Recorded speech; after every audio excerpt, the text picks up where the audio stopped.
Hello everyone, आज इस video में डिस्कस करने वाले हैं एक पोर्टफोलियो के बारे में, रिव्यू करने वाले एक पोर्टफोलियो का। तो आपको शौक लगने वाला है ये वीडियो देखने के बाद, क्योंकि मैंने भी जब ये पोर्टफोलियो देखा था पहली बार तो मुझे भी शौक लगा था। क्योंकि एक पोर्टफोलियो रिव्यू होने वाला है तो इसमें स्टॉक्स के नाम आ सकते हैं। डिस्क्लेमर पहले ही दे देना चाहता हूँ कि किसी भी तरीके का बाइंग और सेलिंग का रिकमेंडेशन नहीं है, तो आप इसको सिर्फ एजुकेशनल पर्पज से ही देखिएगा। तो चलिए शुरू करते हैं आज का ये एजुकेशनल वीडियो। तो ये पोर्टफोलियो आपको बगल में दिख रहा होगा, लगभग 26.5 लाख का पोर्टफोलियो है, जिसमें सिर्फ और सिर्फ 2 स्टॉक्स ही है, यानी कैपिटल एलोकेशन एक स्टॉक्स में पीबीएल में 60% का लगभग एलोकेशन है, और एक पनामा पेट्रोकेमिकल्स में लगभग 40% का कैपिटल एलोकेशन है। तो एक ब्लंडर कहेंगे इसको, क्योंकि ये जो पोर्टफोलियो है आपको देखने के बाद शौक लगा या नहीं लगा, पहले कमेंट करके बताइए। वीडियो को पॉज कीजिए और कमेंट कीजिए, क्योंकि 26 लाख का पोर्टफोलियो है ये। यहाँ पे अमाउंट तो मैटर ही नहीं करता है, लाखों में रहे, करोड़ों में रहे, या आपका जो कैपिटल है वो हज़ारों में रहे। इसी 2 स्टॉक्स में आप इन्वेस्ट कर रहे हैं सारा का सारा पैसा, लगभग 60-40 या 50-50 अगर आप पैसे इन्वेस्ट कर रहे हैं तो ये ब्लंडर है इन्वेस्टिंग में। क्योंकि जो इन्वेस्टमेंट का जो सिंपल फार्मूला होता है उसको आप ब्रीच कर रहे हैं, यानी आप डाइवर्सिफाई नहीं कर रहे हैं, जो कि बहुत बड़ा क्राइम है इन्वेस्टिंग में। और इनसे मेरी बात हुई है तो क्या इसके पीछे का कारण है वो भी हम समझ लेते हैं। तो जिनका ये पोर्टफोलियो है वो जॉब में है, तो उनसे मेरी बात हुई, उन्होंने बताया, मैंने बोला कि आपने ऐसा क्यों किया, तो उन्होंने बताया कि इनके कोई दोस्त है, उन्होंने यही 2 स्टॉक्स में लगभग इनसे ज़्यादा का इन्वेस्टमेंट इसमें इन्वेस्ट कर रखा है, यानी कैपिटल इससे ज़्यादा का इन्वेस्ट कर रखा है। तो मैंने बोला कि ऐसा उन्होंने क्यों किया, तो वो बोले कि वो मतलब कोविड से ही, यानी कि जब मार्केट में क्रैश आया था तब से ही वो इन्वेस्ट कर रहे हैं, और वो थोड़ा एक्टिवली इन्वेस्ट कर रहे हैं। तो हो सकता है कि वो प्रॉफिट किए होंगे जब उन्होंने कोरोना क्रैश में इन्वेस्ट किया होगा। फिर भी वो भी अगर वो कर रहे हैं तो वो ब्लंडर ही है, क्योंकि 2 स्टॉक्स में कितना भी आपको भरोसा क्यों ना हो, आपको पता है श्योर शॉर्ट गारंटी है कि ये जो स्टॉक्स है अच्छा परफॉर्म करने वाले हैं, 50% 100% जाने वाले हैं 2-3 साल 4 सालों में। फिर भी आप ऐसा नहीं कर सकते हैं, क्योंकि मार्केट है, कुछ भी कहा नहीं जा सकता है। तो इन्वेस्ट करने का जो इनका रीज़न था कि इनके जो फ्रेंड है उन्होंने रिकमेंड किया, या उन्होंने बताया कि मैंने ये 2 कंपनी में इन्वेस्ट किया है, तो इन्होंने भी उस कंपनी में जाके ये 2 कंपनी में जाके इन्वेस्ट किया है। तो ये जो अप्रोच है बहुत ही गलत अप्रोच है कि आप किसी के कहने पे इन्वेस्ट कर रहे हैं, ये बहुत ही गलत अप्रोच है। ऐसा भी हो सकता है कि इनके जो फ्रेंड है वो ऑलरेडी प्रॉफिट में होंगे तो वो रिस्क ले रहे होंगे, लेकिन मैं बता देना चाहता हूँ कि वो भी तरीका सही नहीं है। 2 स्टॉक्स में कभी भी आपको ये कंसंट्रेटेड पोर्टफोलियो का जो फॉर्मूला होता है कि कंसंट्रेटेड पोर्टफोलियो, उसमें भी 2 स्टॉक्स नहीं होता, उसमें भी कम से कम 7 से 10 स्टॉक्स तक होते हैं जो कंसंट्रेटेड पोर्टफोलियो होते हैं। और एक एग्जांपल मुझे आता है, अभी ख्याल में आ रहा है, जो कंसंट्रेटेड पोर्टफोलियो मैनेज करते हैं, जो दुनिया के दिग्गज इन्वेस्टर्स में से एक है, वॉरेन बफेट के जो दोस्त है चार्ली मंगर, उनका जो पोर्टफोलियो है वो कंसंट्रेटेड हुआ करता है। तो जब मैंने गूगल किया तो मुझे 4 स्टॉक उनके पोर्टफोलियो में दिख रहे हैं। तो क्योंकि 4 स्टॉक्स वहाँ पे भी है, यहाँ पे आप देख सकते हैं 2 स्टॉक्स हैं। 4 स्टॉक्स गूगल करने पे मुझे दिखा, लेकिन हो सकता है कि उससे भी ज़्यादा हो।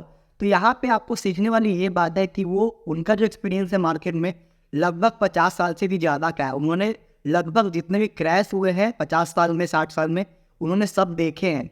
तो उनका एक्सपीरियंस और आपका एक्सपीरियंस, जिन्होंने ये इस कंपनी में, ये 2 कंपनी में इन्वेस्ट किया है, और इनका एक्सपीरियंस मार्केट में लगभग 1.5 साल का है, तो ये 1.5 साल से इन्वेस्ट कर रहे हैं, ये जो इन्वेस्टर है जिनका पोर्टफोलियो है। तो दुनिया के सबसे दिग्गज निवेशक में से एक, जिनका एक्सपीरियंस बहुत ज़्यादा है, वो भी कंसंट्रेटेड पोर्टफोलियो इन्वेस्ट कर रहा है, तो उसमें भी 4, 5, 6, 7 स्टॉक्स है।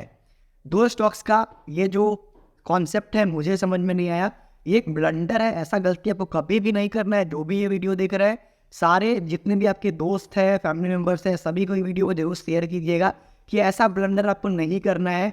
मान लीजिए, एक और बात मैं आपको यहाँ पे कहना चाहूँगा कि जो 2 कंपनी है, पीपीएल का जो मार्केट कैप है लगभग 617 करोड़ का मार्केट कैप है, यानी 1000 करोड़ से भी कम का मार्केट कैप है, यानी स्मॉल कैप आप मान के चलिए, यानी माइक्रो कैप कंपनी हो जाएगी। एक जो दूसरा कंपनी है इनका पनामा पेट्रोकेमिकल्स, इसका जो मार्केट कैप है लगभग 1850 का मार्केट कैप है, यानी भी ये भी एक स्मॉल कैप कंपनी है। तो दोनों के दोनों स्मॉल कैप कंपनी में आपने इतना बड़ा कैपिटल लगा रखा है, और जो बेट कर रखा है वो 60% 40% में बेट कर रखा है, जो बिल्कुल गलत है। कैपिटल एलोकेशन आपका गलत है, पोर्टफोलियो आपका बहुत ही गलत है। क्योंकि मान लीजिए इसमें कुछ भी होता है, थोड़ा बहुत ऊपर नीचे भी होता है, तो आप पैनिक करेंगे, पैनिक में बेच के निकल जाएंगे, क्योंकि आपने रिसर्च नहीं कर रखा है कंपनी क्या करती है, आपको पता नहीं है, आपको कन्विक्शन नहीं है क्योंकि आपने बोरो कर रखा है इन दोनों कंपनियों को, तो हो सकता है कि जो आपको बताया है वो होल्ड कर जाए। इस दोनों कंपनी में कुछ भी प्रॉब्लम आता है तो, और प्रॉब्लम आ सकता है, कोई भी नहीं जानता है कि मार्केट में कब क्या हो सकता है किसी कंपनी के साथ। तो डाइवर्सिफिकेशन बहुत ज़रूरी होता है।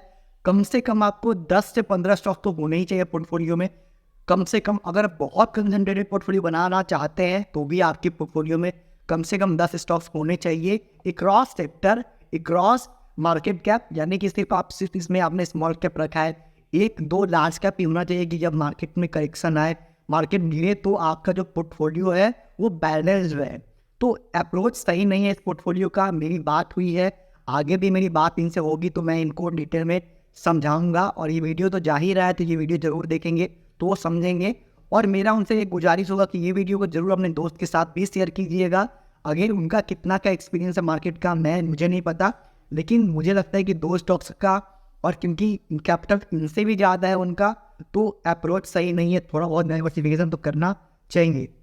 वीडियो कैसा लगा है जरूर कमेंट में बताइएगा। वीडियो आपको इन्फॉर्मेटिव लगा है तो वीडियो को लाइक कीजिएगा, शेयर कीजिएगा। ये जो पोर्टफोलियो रिव्यू का ये दूसरा वीडियो है, कैसा लग रहा है आपको? पहला वीडियो भी मैंने बनाया था, वो भी वीडियो आप जाके चेकआउट कर सकते हैं, उसको भी देखिएगा। कितना पोर्टफोलियो में स्टॉक्स होने चाहिए उसमें भी मैंने पहले वीडियो कवर कर रखे हैं। बगल में आपको वीडियो का फोटो आइकन दिख रहा होगा, थंबनेल दिख रहा होगा, आपको आई बटन में मिल जाएगा, आपको डिस्क्रिप्शन में मिल जाएगा। जरूर जाके चेकआउट कीजिएगा कि कम से कम कितना पोर्टफोलियो में स्टॉक होने चाहिए। और मैं भी कंसंट्रेटेड पोर्टफोलियो ही मैनेज करता हूँ खुद का, लेकिन मेरे पोर्टफोलियो में भी 10 से 12 स्टॉक्स होते हैं। तो आपके एजुकेशन के लिए जानना भी ज़रूरी है कि इतना ज़्यादा रिस्क लेके फ़ायदा नहीं है, उल्टा नुकसान है। एक ये हो सकता है कि ये जो 2 स्टॉक से अच्छे चल जाएंगे तो आपको बहुत ही अच्छा प्रॉफिट हो सकता है, लेकिन अगर आप ये आपका तरीका है इन्वेस्टमेंट का तो आप इन्वेस्टमेंट कर ही नहीं रहे, आप गैम्बलिंग कर रहे हैं। क्योंकि आप गैम्बल कर रहे हैं, आप बेट ले रहे हैं, चल गया तो ठीक है, नहीं चला तो आपके पैसे डूब सकते हैं और बहुत बड़े पैसे आपके डूब सकते हैं। तो that's not a good approach to invest. Diversify तो आपको करना ही चाहिए। ऐसे ढेर सारे वीडियो देखने चैनल को सब्सक्राइब कर लीजिएगा। अगर आप भी चाहते हैं कि मैं आपका पोर्टफोलियो का रिव्यू करूँ तो यहाँ पे नीचे में आपको मेल दिख रहा होगा, वहाँ पे आप मेल कर सकते हैं। आप इंस्टाग्राम पे मुझे डीएम कर सकते हैं। इससे होगा क्या कि लोगों में अवेयरनेस जाएगा, क्योंकि 2 मैंने वीडियो बनाया, दोनों में जो था डाइवर्सिफिकेशन की कमी थी।